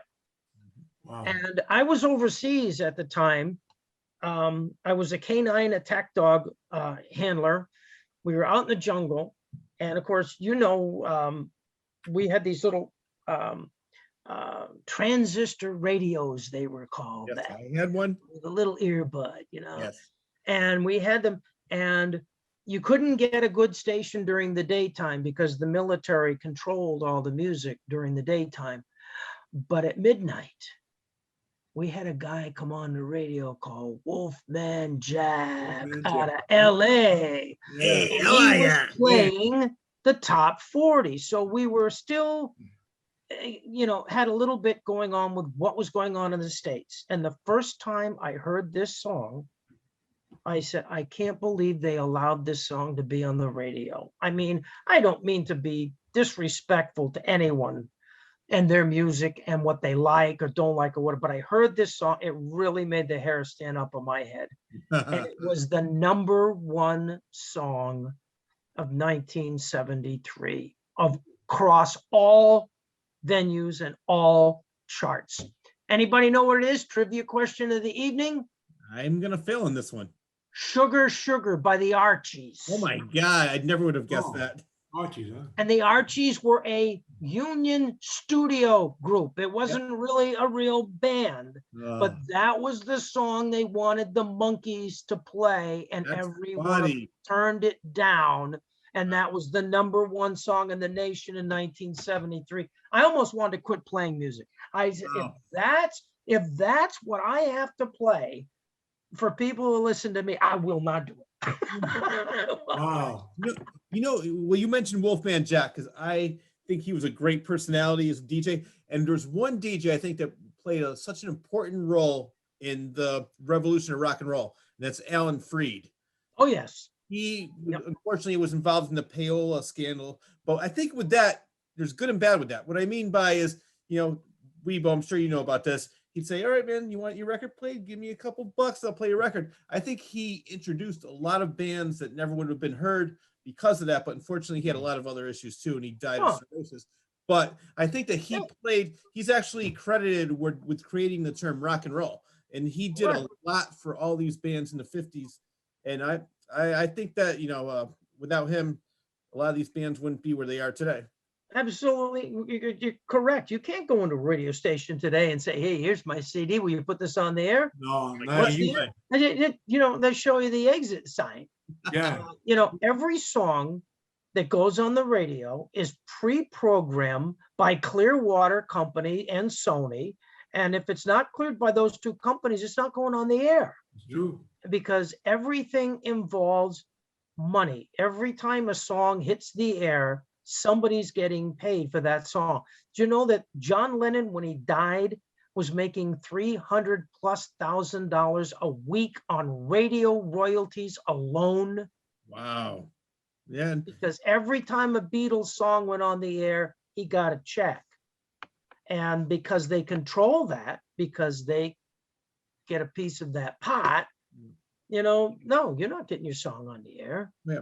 Well, I can tell you a funny story about that because I interned with Litch at WHCN. I had a job at WCCC, and there's one. I'll tell you two quick stories about that. One was they used to have a countdown every Thanksgiving, the top 100 songs of all time. Yeah. And what happened was one year I was there, it was 92. The Doors won. And the programmer said, no way, people are going to freak out. It's always Stairway to Heaven. We have to make the Stairway to Heaven. So they made Stairway to Heaven #1, even though the people calling in, I want to hear the Doors, the Doors, the Doors. I was the one answering the phone for all of Litch's shifts. And it was funny. He's like, no, people are going to freak out. Led Zeppelin always wins. So yeah, there's the other thing I was going to talk about was when I was at CCC, the program director heard my tape. Oh, you have a personality? No, we don't want that. Just say the time, the temperature, and the song. We have this, and if you don't play a song, you have to tell us why you didn't play it. So yeah, this was in 92, and that was very corporate back then. Now forget it. It's 1,000 times worse. Where now they have the DJs coming in recording 4 shows in one day, so they don't have to pay them for the whole week. Yeah, it's bad. No, there's nothing live anymore. There's no feeling. That's what I'm saying. No, it's really sad. So you definitely were in the playing music, he started playing music, I think, in the best era. And it's just my personal opinion. That's when people were able to be musicians. You were able to experiment. You were able to have some fun, and you were able to make some money from it. Now, I don't know how musicians can make money with people downloading, or they get 3 cent royalty checks. Yeah. Well, you Apple. wanted to see the Beatles in the 60s, your tickets were $5 and $10 a piece. Yeah. Today, I don't know if you read Stevie Nicks' new book. She had a choice: put Fleetwood Mac back together again, go on the road and play all the old songs, or she had like 2 albums worth of new songs that she wanted to record. And all of her advisors said, nobody wants to hear your new music. Mm-hmm. And even if your new music was good, within 15 minutes of the release, it would all be pirated and you're not going to make any money. Yep. That's why these people charge $300 a seat at the concerts, because there is no more money coming in from record and radio. No. Like the money's not there anymore. I know. They're going to make it up somehow. Yep. What advice would you give to up and coming musicians? Depending on what their goals were. If I have they- a good friend in New Haven. Name is Michael Bolton. Ah, And Michael is, again, quite a character. And he'll tell you that Aaron and one of his brothers, that I've played with Aaron Bolton a couple of times, there is a certain part where how much are you willing to sacrifice in order to meet your goal? So you have to convince yourself first that you have a reasonable goal. And some people have a hard time doing that. And some people today, especially women, if they're going to Nashville, they're going to New York, God, I feel so sorry for them, because the price they have to pay to get anywhere is beyond a price that I would pay. You're really going to have to sell your soul if you're going to get to the top of the charts today. It's that difficult and nasty business. So if you set reasonable goals, there's a way to work up to those reasonable goals. yeah. But I was never, in my lifetime, I like food. No. I like to sleep in a nice, clean environment. I am not the kind of person like Bob Dylan or any of these people who had no problem sleeping on the street out in Central Park and begging on the corner, playing your guitar, and all of a sudden one day somebody comes by, discovers you, and then 2 years later you're a millionaire. I don't care if you dangled $1 million in front of my face. I was not one of those people who was willing to be a homeless person with a guitar. And I've been to Nashville and New York. I've seen literally hundreds of people that live that way. And I Yeah. wasn't willing to pay that price. Well, you mentioned Michael Bolton. I interviewed a drummer. He played with Michael Bolton. He actually played with him. His real name was Michael Bolton. You know, Bobby Torello. Did you ever work with him or know him? no. Okay. Because he played with him. He went on, he didn't never played any of his records, but he played with him when he was on tour. And he was telling me the same thing about Michael Bolton. So he's very much a character. And he had a lot of fun playing with him. But yeah, he was telling some behind the scenes stories about him. Well, that's really what Michael told me, because I asked him, Yeah. where do you draw the line? Now, Right. I've read Michael Bolton's book where he's walking out the door with a wife and 2 girls, 2 children, evicted from an apartment. They didn't have a dime. He wouldn't go get a job. Mm-hmm. He was a musician, that musician mentality. Yeah. And he walked into the studio, and that's when somebody said, Michael, stop trying to write songs. I got an idea. Why don't you try to write ditties for advertisements? Hey, Dave, did you ever meet Michael's brother? Yeah, in fact, you and I both did.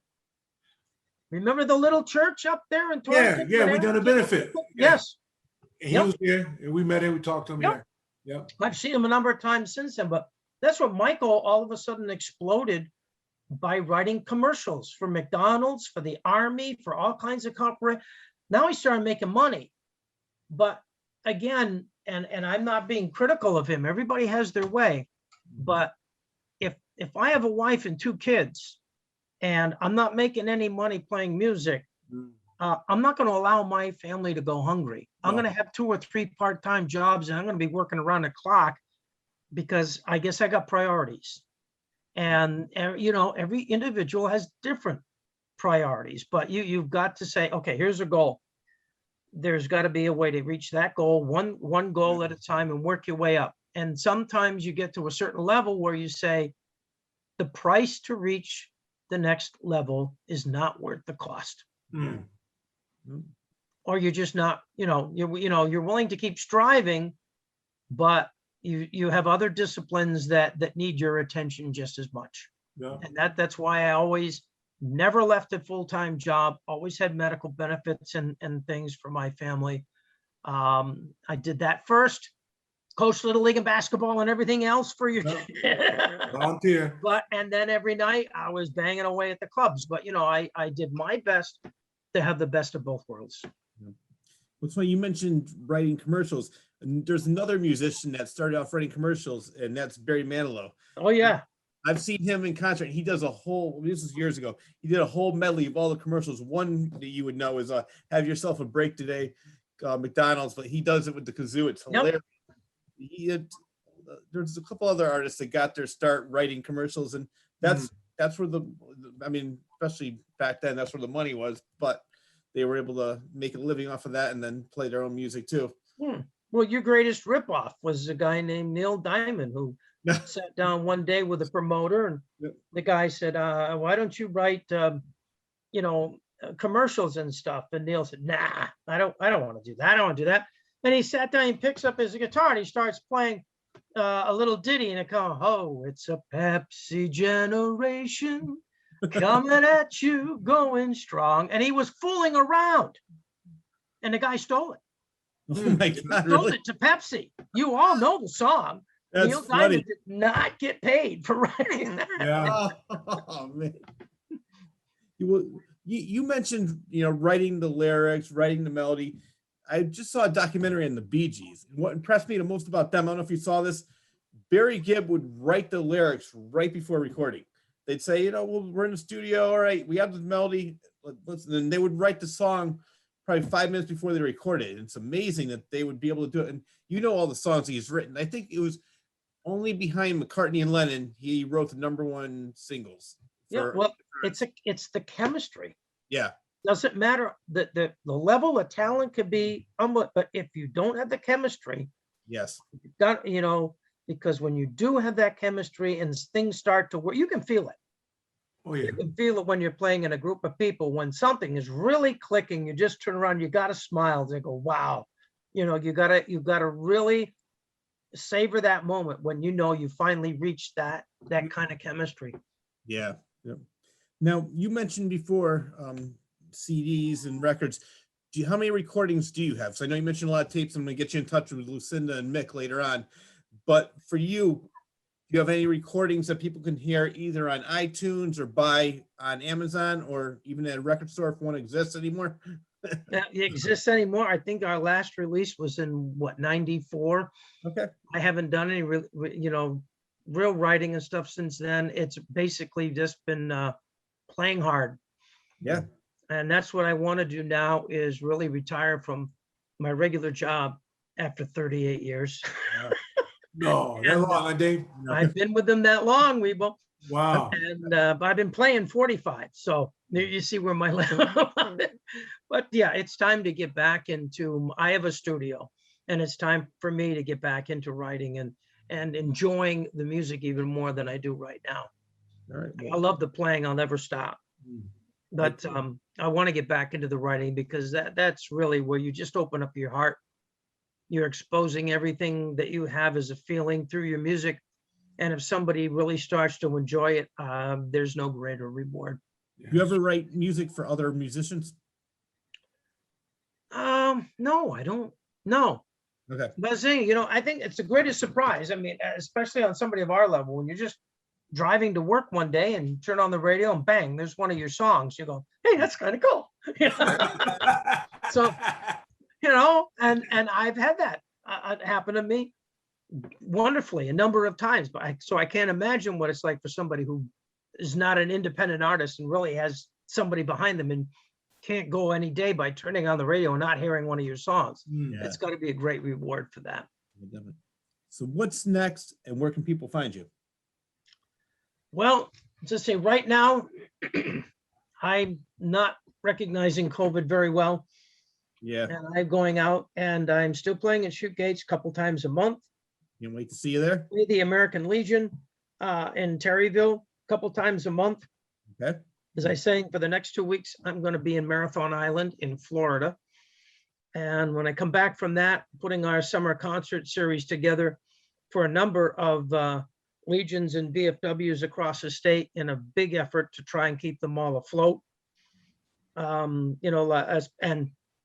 Wibo, I just got a contact back from the folks out there, and where's it, Canton? The big, yeah. I met their, I don't know what they call him, director or whatever, the other day. He was at our post and going to schedule some of the shows out there, which is going to, it's great. Oh, And, you're playing, I'm playing August 19, I think. Wonderful. Yeah. I say, being a veteran myself, it's huge when I get to play for those guys. And what we used to organize, I'm in the American Legion Riders group, and we organize these huge motorcycle rallies. We'll have a couple hundred motorcycles and people pay so that we can have money going to different charities. And of course, I'm always involved in the concert that follows that. And so we'll have a number of those this summer to do also. But this year, it's a year of survival for a lot of the venues that I play. It's payback time. They've been paying me for years. I've lived for years. I've always had my regular job as a support group, so I could, live comfortably in my own home and, securely. These people have lost their business through this horrible fiasco of this COVID thing. Yeah. And I've tried to help a lot of people. And that's what we're entertainment and small business owners are in the same family. You got a good heart, Dave. Have one without the other. And so this year is a huge planning and recovery effort. Do you have a website where people can find out where you're playing? I have a Facebook site, absolutely. Okay. They can look me up on my Facebook site. Usually I post at least weekly where I'm going to be at, sometimes a month in advance in the summer, because people have a lot of vacations and they want to plan where they're going to be. And I haven't heard yet from the town for the summer concert stuff yet. I don't know if they're going to get away with it this year or not. Done with Taunton? Yeah. Hmm. Yeah, we played last year, of all things. Yeah, well, it's kind of weird because I said in Southington, every week I went to a concert at Crystal Bees and was outside, something similar to what you're talking about. Some places seem to maybe not care or get away with it. Other places are more cautious. Yeah. So, I mean, it can be done, and it can be done safely if they're worried about that. It can. But I'm hoping that they are just slowly integrating more and more entertainment back into the world, because we need it. Well, the club owners need it. They're dying, and yet Yeah. I go to a lot of different clubs, and I know there are quote unquote executive orders out there state by state. Yeah. I have not gone into one restaurant or one club that has done the same thing that any other club has done in reference to COVID. Mhm. So where is the standard again? I don't know where it is, because I've never seen it. You go into one club and they have a plastic sheet in between each 4 people at the bar, but there's nothing anywhere else. So you go to another club where there's a single plastic sheet by the bar people and there's nothing else. Or you go to another, I was at a restaurant this afternoon and there was a plastic sheet around every table. Yep. I haven't figured it out. I don't know what the standards are, but I don't believe any of them work. Yeah. I don't know. Dave, I want to say, and on that happy note, I want to say it was so great having you on the debut episode of Rich and Wibo Present Local Artists. So you have so many great, interesting stories. I cannot wait to see you live. And I want to have you come back sometime, because I'm sure we only scratched the surface with you. You too. I'll be happy to come back, and happy to join you and Wibo with other folks. I would love to be in on listening to other guys. Throw in a question or two. Yeah, it'd be good. You are welcome anytime. So Wibo, before we let him go, do you have anything else for him? For Dave, quick, man, one thing, man, thanks, Dave. I appreciate it, man. This is our first show and a local artist show. This is going to be big. We hope, well, you know, Definitely got plans for this show. I really enjoy seeing everything else that's going on in Torrington. There's a lot of good musicians in Torrington that there's no credit going to them. I didn't even know about this studio that existed here, and so you're going to learn something every time you see one of these. And it's great that you guys are promoting this and bringing it through to everybody. Love it.